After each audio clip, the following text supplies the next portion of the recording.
So we've been hearing a lot in the news about difficulties that migrating songbirds might be having this fall dealing with light pollution. And we're obviously in an urban area. So can you talk a little bit about what that means? Oh, definitely. And we have so many different species of birds in North America that during spring and fall, they migrate. Some come in from the south in the spring. Right now with fall migration, we have a lot of birds leaving our area, going south. We also have some northerly birds coming down to us. The challenge, though, is when birds are migrating, so many of them migrate at night, and they use the moon and the stars for navigation.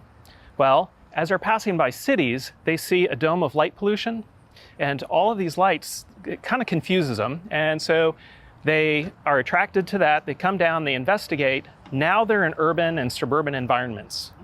And the challenge is they start running into buildings, and in the daytime, when the sun comes up, they're still here, and now they start to run into windows because they're flying around. They're trying to forage, trying to fuel up again to leave for later tonight, but they're not used to windows, and they see a reflection and think it's a habitat they can fly right through. And that's what we call a window strike. And we have estimated about 600 million window strikes a year in the US and Canada. I love that you're asking, what can we do? Because there's hope. So Wild Birds Unlimited has a whole program called Save the Songbirds. And we're all about what can we do right at home to help out. Now, most of our homes, about 45% of the buildings that birds run into are 1 to 3 story buildings.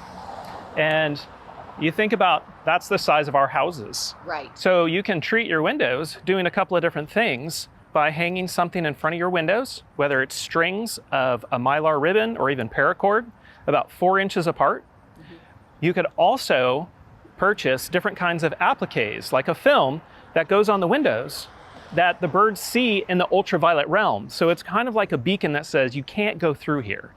And so a number of different applications you can do with that.